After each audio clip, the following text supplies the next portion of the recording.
Hi hello दोस्तों, मैं गोकुलेश उपाध्याय स्वागत करता हूं आपका अपने YouTube चैनल गोकुलेश उपाध्याय 2022। आज का हमारा टॉपिक रहेगा अनुपात और समानुपात, जो कि काफ़ी इम्पोर्टेंट है। इसके बारे में चर्चा करेंगे हम बिल्कुल जीरो से एडवांस तक। तो इसमें कुछ इसका बेसिक कंसेप्ट है, जैसे रेशियो का मतलब होता है हिस्सा या भाग। हिस्सा या भाग, रेशियो की कुछ कंडीशंस होती हैं कि जो आपका अनुपात दिया होता है वो आपको नकारात्मक नहीं होना चाहिए। दूसरी बात इसमें यह है कि आपका जो अनुपात है वो P/Q के रूप में नहीं होना चाहिए। और तीसरी बात इसमें यह है कि आपका जो अनुपात दिया हुआ है वह दशमलव के रूप में नहीं होना चाहिए। और अगला बात जो इसमें यह है, अगला पॉइंट, कि आपका जो अनुपात है वो शून्य नहीं होना चाहिए। अब बात आती है इसमें कि जो अनुपात और समानुपात है उनमें आपको अनुपात का मतलब होता है भाग या हिस्सा। यदि A/B समानुपात C/D, जहां A प्रथम पद, B द्वितीय पद, C तृतीय पद और D चतुर्थ पद होता है। B और C को मध्य पद और A और D को बाह्य पद कहते हैं। अनुपात को आप A/B तथा समानुपात को आप बराबर C/D के रूप में लिख सकते हैं।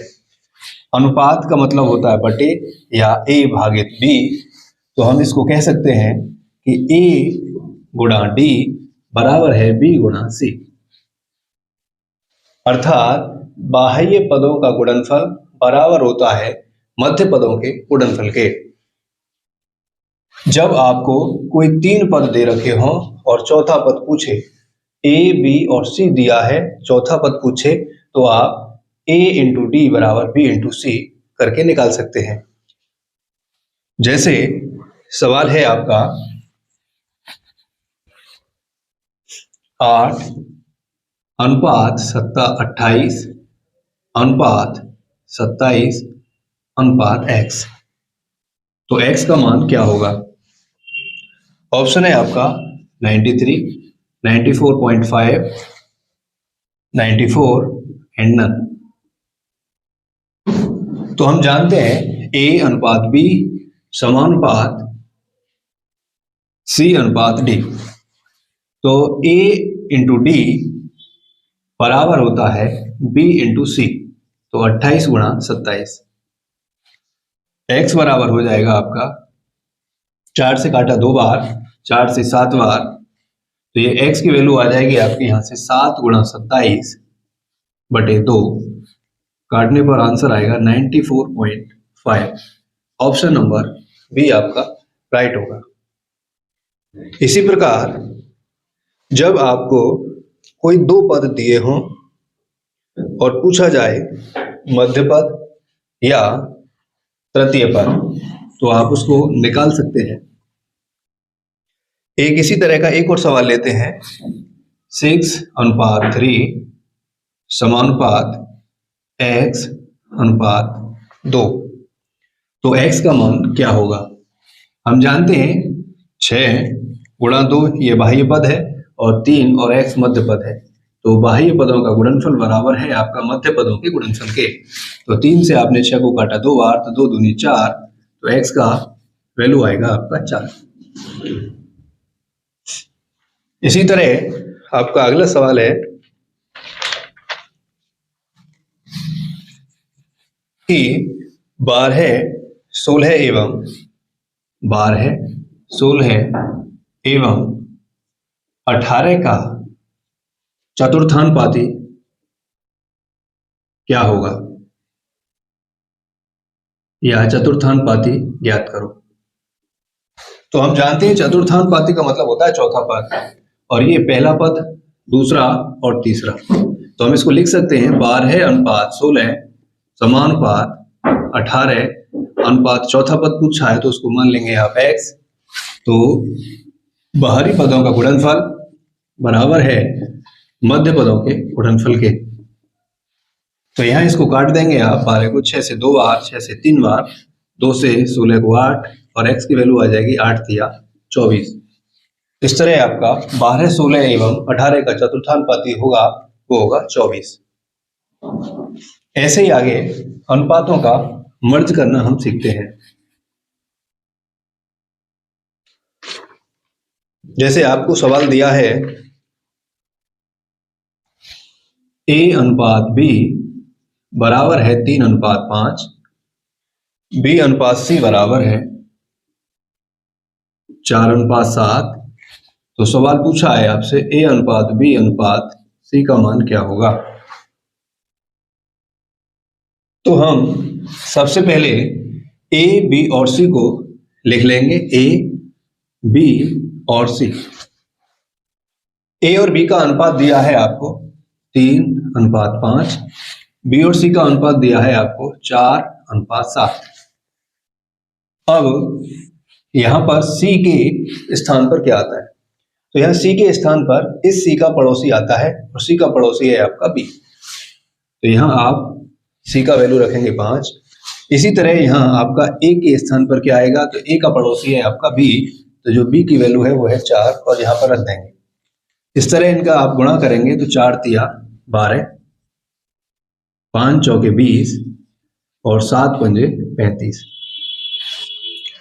आपका जो आंसर होगा वो a अनुपात b अनुपात c बराबर होगा 12 अनुपात 20 अनुपात 35, जो कि आपका आंसर है।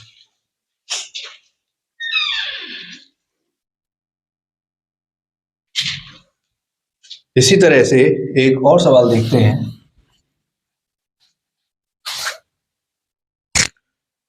यदि a बराबर 1/4b और b बराबर 1/2c, तो a अनुपात b अनुपात c क्या होगा। ऑप्शन है आपका 8 अनुपात 4 अनुपात 1, दूसरा ऑप्शन है 4, 2, 1, तीसरा ऑप्शन है 1, 4, 8 और अगला ऑप्शन है आपका 1 अनुपात 2 अनुपात 4। तो हम इसको ऐसे लिख सकते हैं कि a बराबर 1/4b, b बराबर 1/2c, तो a b c का वैल्यू ज्ञात कीजिए। तो आप लिख सकते हैं इसको a अपॉन b बराबर 1/4 एंड b अपॉन c बराबर 1/2। तो इसको लिख देंगे आप, a अनुपात b का वैल्यू है 1 अनुपात 4 और b अनुपात c का वैल्यू है आपका 1 अनुपात 2। और जैसा कि अभी आपने किया है कि a, b और c को आप लिखेंगे, तो a और b का वैल्यू है 1, 4, b और c का वैल्यू है आपका 1, 2। तो यहाँ ऊपर वाली लाइन में आपका c नहीं है, तो c के लिए आप इस b की हेल्प लेंगे, तो b है आपका 4। इसी प्रकार यहाँ a का कॉलम खाली है, तो a के लिए आपको b की हेल्प लेनी पड़ेगी और b का है 1। a अनुपात b अनुपात c बराबर 1 गुणा 1, 1, 4 एकम 4 एंड 4 दूनी 8, जो कि आपका आंसर है 1 अनुपात 4 अनुपात 8, ऑप्शन नंबर सी से रोक दो। इसी तरह अगला सवाल है आपका a अनुपात b बराबर 2 अनुपात 3, b अनुपात c बराबर 4 अनुपात 5 और c अनुपात d बराबर है आपका 5 अनुपात 9। तो आपसे पूछा है a अनुपात d का वैल्यू क्या होगा। जब आपको पहला और लास्ट का वैल्यू पूछा जाए a और d और आपका अनुपात a अनुपात b जहां से समाप्त हो रहा है b पर, अगला रेशियो यदि उसी से समाप्त हो रहा चालू हो रहा है b अनुपात c, जैसे यहाँ c पर ये फिनिश हुआ है, तो अगला रेशियो c अनुपात d से जब प्रारंभ हो रहा है, तो आप a अनुपात d बहुत ही सिंपल वे में निकाल सकते हैं कि जो आपको a अनुपात दिया है उसको ऐसे लिखें इनटू b अपॉन c, तो b upon c into c upon d बराबर है a अपॉन b का वैल्यू था आपका 2/3 इनटू b अपॉन c का वैल्यू था 4/5 और c अपॉन d का वैल्यू था 5/9। तो यहाँ से आपका c से c, b से b, तो रह गया a अनुपात d बराबर 5 से 5, 4 दूनी 8 और 9 तिया 27। तो आप कह सकते हैं कि A अनुपात D बराबर 8 अनुपात 27, जो कि आपका आंसर है। इसी तरह अगला सवाल है आपका A अनुपात B अनुपात C बराबर 2 अनुपात 3 अनुपात 4। तो A बटा B अनुपात B बटा C अनुपात C बटा A का मान क्या होगा? ऑप्शन है 8, 9, 16, 8, 9, 12, 8, 9, 24 और 4, 9, 16।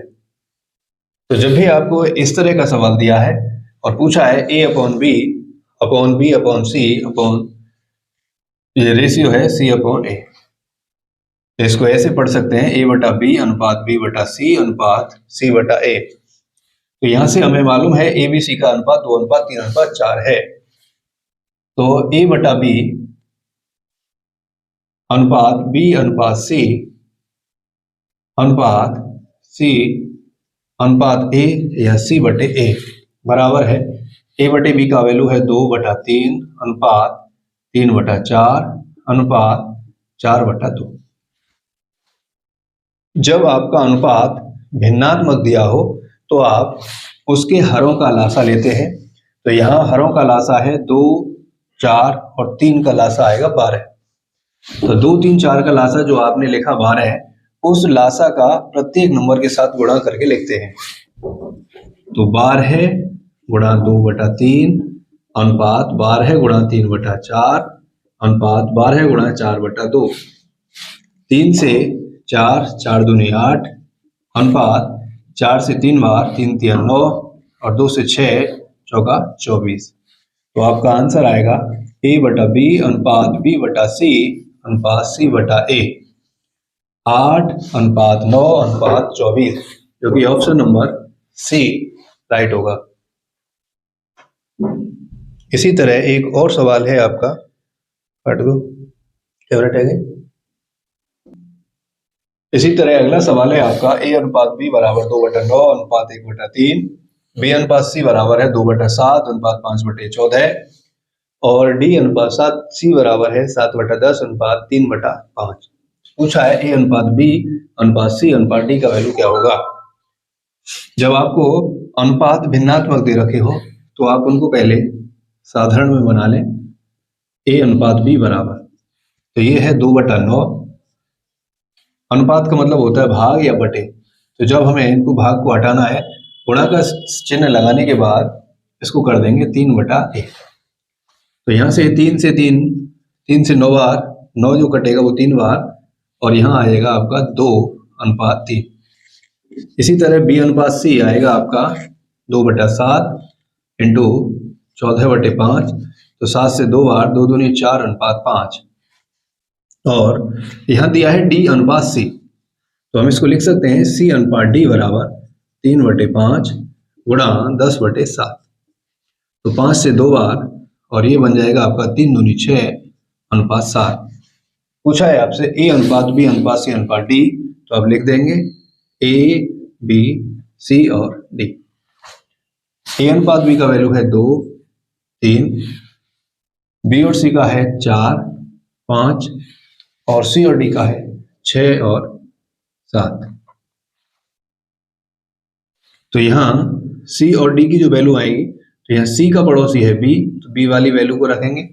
इसी तरह D का जब पड़ोसी बन जाएगा C, तो C की वैल्यू को यहाँ रख देंगे। अब यहाँ B का वैल्यू 4 है, A का वैल्यू नहीं है, तो A का जो पड़ोसी होगा वो 4 यहाँ रखा जाएगा और D का जो पड़ोसी C है वो यहाँ रखा जाएगा। इसी तरह यहाँ पर C और D की वैल्यू दे रखी है, A और B की नहीं पता है, तो C का पड़ोसी है B, तो B की जगह पर रखा जाएगा C। अब A का पड़ोसी हो जाएगा B और B की जो वैल्यू है वो रखी जाएगी A की जगह और इनका कर देंगे आपस में गुणा। 2 चौके 8, 6 48, 4 तिया 12 छिके 72, 5 तिया 15 छिके 90 और 5 तिया 15 सत्ते 105। यदि ये अनुपात कटता है, किसी नंबर से काट दें, ऑप्शन ऐसा है नहीं है, तो काट दें आप 3 से 16, 24 और 30 और 35। तो 16:24:30:35 ऑप्शन नंबर बी आपका राइट होगा। तो 16, 24, 30 और 35 आपका आंसर है। अगला सवाल है आपका, यदि a का 2/3 भाग b के 4/5 भाग के बराबर है तो a अनुपात b का मान क्या होगा? तो आप इसको लिख सकते हैं a का मतलब गुणा 2/3 भाग बराबर है b के 4/5। तो आप इसको ऐसे लिख सकते हैं कि b को आप इधर ले जाएंगे तो a/b बराबर है 4/5 गुणा 3/2, क्योंकि यहाँ गुणा हो रहा है तो उधर जाके हो जाएगा भाग, तो 3/2। 2 से 4 को काटेंगे आप 2 बार तो 3 दूनी 6/5। तो आपका आंसर होगा a अनुपात b बराबर 6:5। ऑप्शन नंबर बी आपका राइट होगा। अगला सवाल है, a अनुपात b बराबर 5:9, b अनुपात c बराबर 4:3, c अनुपात d बराबर 2:3 तो और d अनुपात e बराबर 2:5, तो a अनुपात e का मान ज्ञात कीजिए। जब आपको पहला और अंतिम मान निकालने को कहे तो आप इनको इस तरह लिख सकते हैं कि a/b गुणा b/c गुणा c/d गुणा d/e।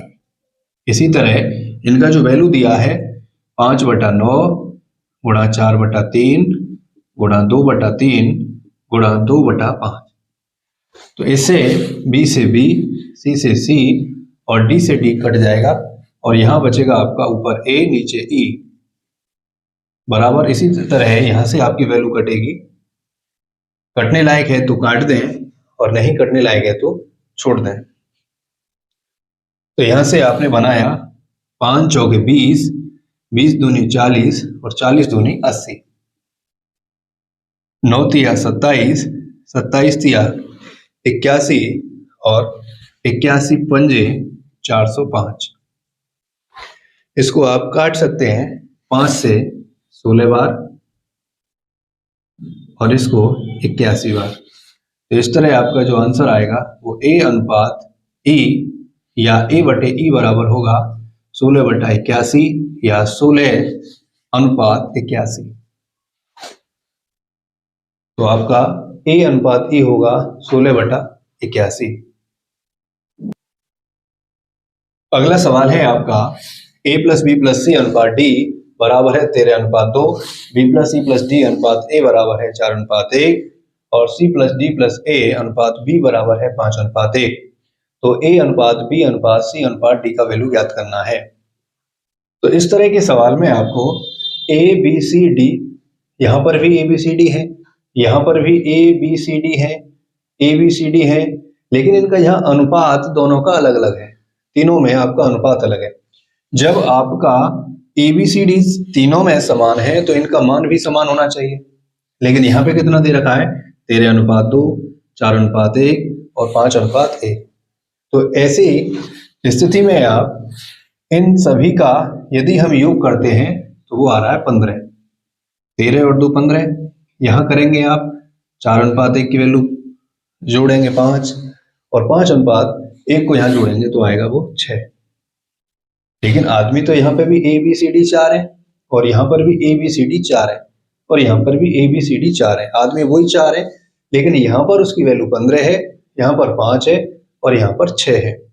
जब आपके व्यक्ति समान है, a b c d 4 व्यक्ति हैं, तो इनका मान भी समान होना चाहिए। ऐसी स्थिति में आप 15, 5 और 6 का लासा लेते हैं और इनका जो लासा आएगा वो आएगा 30। 15, 5 और 6 का जो लासा आएगा 30 आएगा। तो 15, 5 और 6 का जब लासा 30 आएगा तो हमारे पास पहले वाले में वैल्यू है 15, तो इसका 15, 5 और 6 का एलसीएम जो है वो है आपका 30। अब इन सब की वैल्यू आपको 30 बनानी है, तो यहाँ जब 30 है, यहाँ ऑलरेडी आपका 15 है, तो इसमें ऐसी कैसी संख्या से गुणा करेंगे ये 30 बन जाए, तो 15 दूनी 30। अब यहाँ 5 है तो 5 6 के 30 और 6 पंजे 30। अब a प्लस बी प्लस सी अनुपात डी। अब यहाँ हमने 15 गुणा 2 किया है तो 30, 5 गुणा 6 किया है तो 30 और 6 गुणा 5 किया है तो 30। जब हमने यहाँ 15 को 30 बनाया है, 2 से गुणा किया है, तो यहाँ a प्लस बी प्लस सी 13 है, तो यहाँ d की वैल्यू अनुपात 2 है। तो यहाँ से हम कह देंगे कि यहाँ से 2 दूनी 4। तो आप यहाँ वैल्यू रखेंगे, आपको पूछा है a b c d, तो यहाँ से आप 2 का गुणा लास्ट वाली वैल्यू से करेंगे तो 2 दूनी 4। अब आपको अनुपात a का वैल्यू सेपरेट दिया है 1, तो यहाँ हमने इसको 30 बनाने के लिए 6 का गुणा किया है, तो इनका 6 एकम 6, तो यहाँ से a की वैल्यू आ जाएगी 6। इसी तरह यहाँ पर 5 है, 5 का गुणा करने पर इसकी वैल्यू 30 बराबर हुई है, तो यहाँ से सेपरेट वैल्यू b का वैल्यू 1 है, तो यहाँ से आप करेंगे 1 गुणा 5, 5 एकम 5, जो कि आपकी वैल्यू आ जाएगी b की। अब हमें पता है कि a b c d चारों मिलके वैल्यू हमें कितनी चाहिए, 30। हमारे पास a का वैल्यू 6 है, b का 5 है और d का 4 है, तो तीनों का मिला के कितना आ गया, 6 और 5 11 और 4 15। तो 30 में से 15 जाएगा तो अपना c का वैल्यू आ जाएगा 30 माइनस 15 बराबर 15। तो आपका आंसर होगा 6:5 अनुपात 15 अनुपात 4, जो कि आपका राइट आंसर होगा a अनुपात b अनुपात c अनुपात d। अगला सवाल है आपका 16 और 4 का मध्य अनुपात या मध्यानुपाती क्या है। जब आपको दो संख्याएं दी हों और उनका मध्यानुपाती पूछा जाए तो आप मध्यानुपाती निकालने के लिए इस वाली संख्या को a और इस वाली संख्या को c मानेंगे, और आपसे मध्य का मतलब है a और c के बीच की संख्या होगी b, तो b बराबर आप कहेंगे √ac। तो a की वैल्यू आप 16 और c की वैल्यू है आपकी 4, तो 16 चौके 64, तो b का वैल्यू आया √64 और √64 से बाहर आएगा आपका 8, तो मध्यानुपाती होगा आपका 8।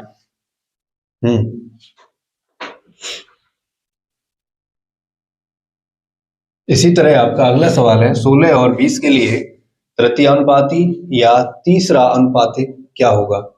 जब आपको दो संख्याएं दी हैं और दो संख्या पे आपसे तीसरा अनुपाती पूछा जाता है तो तृतीय अनुपाती को कहते हैं C। प्रथमानुपाती A, द्वितीयानुपाती B, तृतीयानुपाती C और चतुर्थानुपाती होता है D। जब आपको ओनली दो संख्याएं दी हों और तीसरा अनुपात पूछा जाए तो C बराबर होता है b² a। तो b का वैल्यू है आपका 20, स्क्वायर का मतलब एक बार और इंटू 20 अपॉन a का मतलब 16। तो 4 पंजे 20, 4 चौके 16, 4 से 5 बार और 5 पंजे 25। तो इस तरह आपका 16 और 20 का तृतीयानुपाती हो जाएगा 25। तो आपको ये वीडियो अगर पसंद आई हो तो सब्सक्राइब करें, लाइक करें और जो भी परेशानी हो उसे कमेंट में लिख के ज़रूर बताएं।